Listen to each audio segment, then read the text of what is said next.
नमस्कार।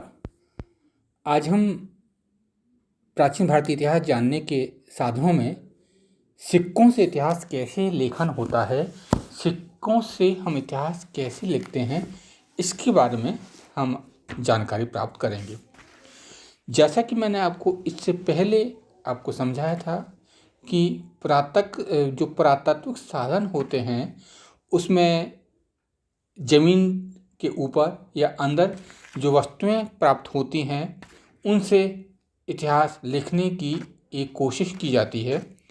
उसी तरह जब हम सिक्कों से इतिहास लेखन की बात करते हैं तो सिक्कों से भी हम भारत का इतिहास जान सकते हैं और भारतीय इतिहास निर्माण में इन सिक्कों ने बहुत महत्वपूर्ण भूमिका निभाई है। अगर मैं सिक्कों की बात करूं तो सिक्के से इतिहास लेखन के महत्व के बारे में स्मिथ जो बहुत महत्वपूर्ण इतिहासकार हैं उन्होंने लिखा था कि सिकंदर के आक्रमण के समय से मुद्राएं प्रत्येक युग में इतिहास के अन्वेषण के कार्य में अमूल्य सहायता पहुंचाती रही हैं। स्मिथ ये समझाना चाहते हैं कि सिकंदर के आक्रमण के बाद का जो भारतीय इतिहास है उस इतिहास लेखन में हमको ये सिक्के बहुत ही महत्वपूर्ण भूमिका अदा करते हैं। इन सिक्कों के माध्यम से हम सिकंदर के बाद के भारत को समझने में, उसके इतिहास लेखन में बहुत महत्वपूर्ण एक प्रकार के इन सिक्कों से हमको सहायता मिलती है। वास्तव में ईसा पूर्व 206 से और 300 ईस्वी तक के भारतीय इतिहास को जानने का बहुत महत्वपूर्ण साधन मुद्राएं हैं।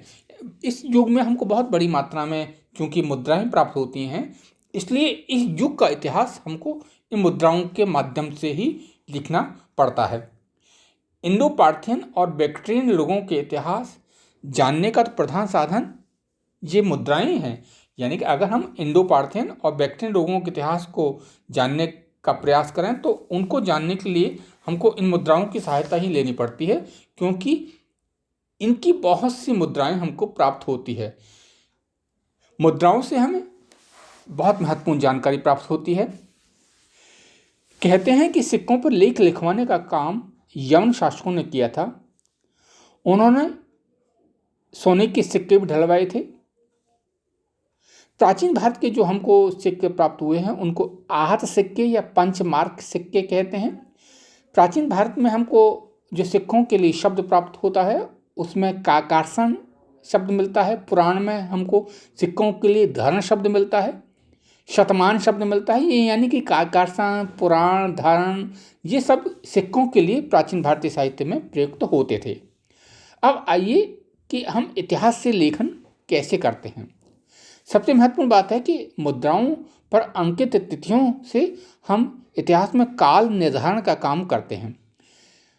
बहुत सी बार उन सिक्कों पर उनके निर्माण की तिथि अंकित होती है, तो ये किस राजा के शासनकाल की मुद्राएं हैं और किस राजा ने किस सन में इन मुद्राओं को अंकित कराया था, उस राजा का कार्यकाल क्या रहा होगा, इस बात की जानकारी हमको उस मुद्राओं पर अंकित तिथियों से ज्ञात होती है।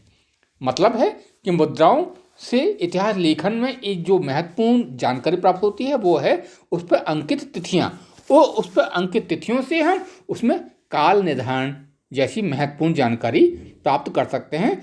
और इतिहास में काल निर्धारण एक बहुत महत्वपूर्ण बात होती है। अगर हम इतिहास में काल निर्धारण सही तरीकों से कर सकते हैं तो इतिहास की बहुत सी समस्याओं का हम निदान भी कर सकते हैं। तो सबसे पहली बात है कि इन सिक्कों से हम तिथि क्रम का निर्धारण हम कर सकते हैं। दूसरी महत्वपूर्ण बात है कि इन सिक्कों से हमको धार्मिक विश्वासों की जानकारी प्राप्त होती है। धार्मिक विश्वास से आशा है कि उस शासनकाल में कौन सा उपासना पद्धति, कौन सा धर्म, कौन सी पूजा पद्धति प्रचलित थी। उदाहरण के लिए अगर उस सिक्के पर मान लीजिए हमको कुछ सिक्का प्राप्त होता है, उसमें अगर अश्वमेध यज्ञ का चित्रण है या फिर अश्वमेध यज्ञ के घोड़े का चित्रण है, तो इसका मतलब ये है कि उस सिक्के को बनाने वाला जो शासक होगा वो वैष्णव रहा होगा, वो वैदिक धर्म को मानने वाला रहा होगा, क्योंकि अश्वमेध की परंपराएं वैदिक राजाओं में प्रचलित थीं।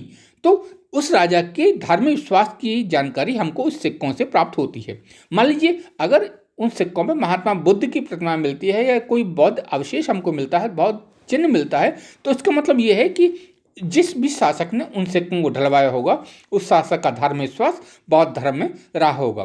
तो ये सिक्के जहाँ तिथि क्रम निर्धारण में बहुत महत्वपूर्ण भूमिका निभाते हैं, वहीं उस शासनकाल के धार्मिक जीवन की भी, शासक के धार्मिक जीवन की भी हमको जानकारी देते हैं।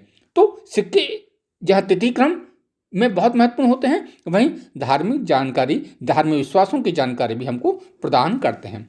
तीसरा है शासकों की रुचि के बारे में भी इन सिक्कों से बहुत अच्छी तरह जानकारी मिलती है। शासक की रुचियाँ क्या क्या हैं, वो क्या क्या इंटरेस्ट लेता है। उदाहरण के लिए ये समुद्रगुप्त की जो वीणा बजाते हुए मुद्राएं प्राप्त होती हैं। अब उस वीणा बजाते हुए मुद्राओं से हमको ज्ञात होता है कि समुद्रगुप्त वीणा बजाने का शौकीन था। और वीणा बजाने का शौकीन का ये मतलब भी है कि वो संगीत का प्रसारदाता रहा होगा, वो संगीत का प्रेमी रहा होगा, उसके दरबार में और भी संगीतज्ञ रहे होंगे। तो इस तरह की जो मुद्राएं प्राप्त होती हैं वो शासकों की रुचियों को बताती हैं।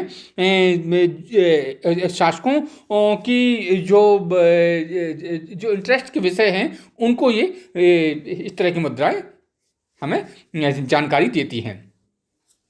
विदेशी व्यापार और आर्थिक स्थिति की जानकारी भी हमको इन मुद्राओं से प्राप्त होती है, क्योंकि इन मुद्राओं से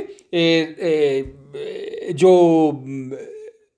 इकोनॉमिक कंडीशन है, देश की आर्थिक स्थिति है, उसके बारे में बहुत कुछ हमको जानकारी मिलती है। यदि मुद्राएं शुद्ध सोने चांदी की होती हैं तो उससे देश की संपन्नता प्रकट होती है। यदि मुद्राएं हमको मिश्र धातुओं की मिलती हैं तो उस राज्य की आर्थिक स्थिति कमजोर मानी जा सकती है। वो मिश्र धातु की मुद्राएं उस राज्य की विपन्नता का द्योतक है, विपन्नता का की जानकारी देती हैं। यानी ये इन मुद्राओं के द्वारा हम उन राजाओं की या जो राज्य रहा होगा उनकी आर्थिक स्थिति कैसी है इसके बारे में हमको जानकारी प्राप्त होती है। साथ साथ में व्यापार की भी जानकारी प्राप्त होती है, क्योंकि जो हमारा प्राचीन भारत है उसमें राजाओं की अनुमति से बड़े बड़े व्यापारी अपने सिक्के भी चलाया करते थे। यानी व्यापारियों को भी अधिकार था कि अपने नाम के सिक्के चला सकते थे, और इन सिक्कों के कारण बड़ी मात्रा में लेन देन संभव होता था और इससे व्यापार बढ़ता था। सबसे अधिक इस तरह के सिक्के हमको मौर्योत्तर काल के मिले हैं। विशेषतः तांबे, चांदी और सोने के ये सिक्के हैं। गुप्त शासकों ने सोने के सबसे ज़्यादा सिक्के जारी किए थे। इससे पता चलता है कि गुप्त काल में व्यापार और वाणिज्य खूब बढ़ा होगा। गुप्त काल के बहुत कम सिक्के हमको मिलते हैं और इन सिक्कों से उस समय की हमको धार्मिक स्थिति की भी जानकारी हमको मिलती है।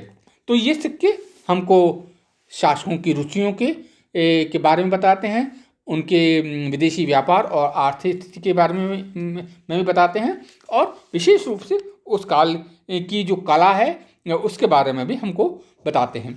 साथ साथ में साम्राज्य की सीमाओं को भी हमको जानने में जानकारी मिलती है। यानी कि शासक की सीमाएं कहाँ कहाँ रही होंगी उसकी जानकारी भी हमको इन सिक्कों के माध्यम से मिलती है। अब सीमाओं की जानकारी कैसे मिलती है?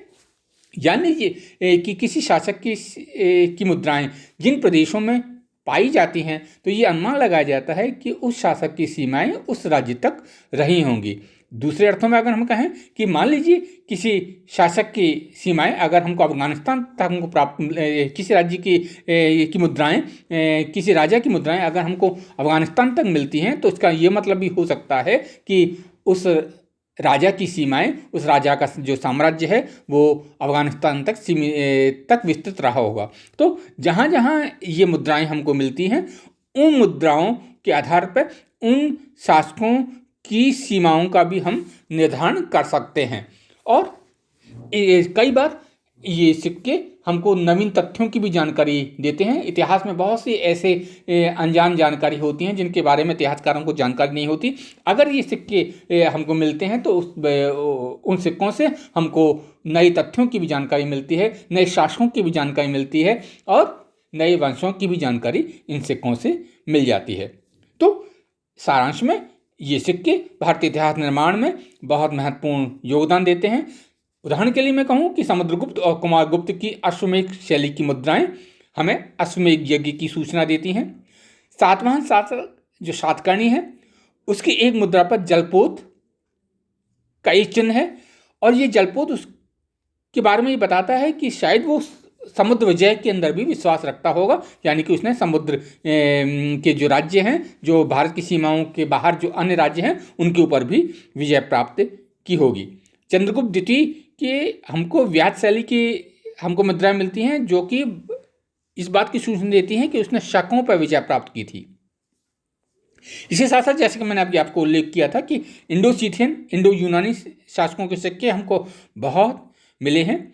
इंडो बैक्ट्रियन शासकों जो शासक है उनकी सूचना भी हमको इन्हीं सिक्कों से मिलती है, यानी कि इंडो यूनानी और इंडो बैक्ट्रियन शासकों की सूचना हमको सिक्कों से ही मिलती है, क्योंकि उनके बारे में सिक्के हमको बहुत प्रचुर मात्रा में हमको मिलते हैं। समुद्रगुप्त की वीणा बजाते हुए जो हमको ये मुद्रा मिली है उससे उसका संगीत प्रेम हमको ज्ञात होता है। प्राचीन भारत के गणराज्यों का अस्तित्व तो इन मुद्राओं से ही प्रमाणित होता है। प्राचीन भारत के जो रिपब्लिक्स थे, जो गणराज्य थे, उनकी बहुत बड़ी मात्रा में हमको मुद्राएं प्राप्त होती हैं, जिससे कि ये हमको ज्ञात होता है कि प्राचीन भारत में गणराज्य भी मौजूद थे और अपने अपने गणराज्यों के उनके अलग अलग मुद्राएं होती थी। तो इस तरह ये सिक्के इतिहास लेखन की एक बहुत महत्वपूर्ण कड़ी है। इससे इतिहास लेखन बहुत अच्छी तरह किया जा सकता है। भारतीय इतिहास में जो हमको सिक्के प्राप्त होते हैं उससे भारतीय इतिहास की बहुत टूटी हुई कड़ियों को जोड़ने में मदद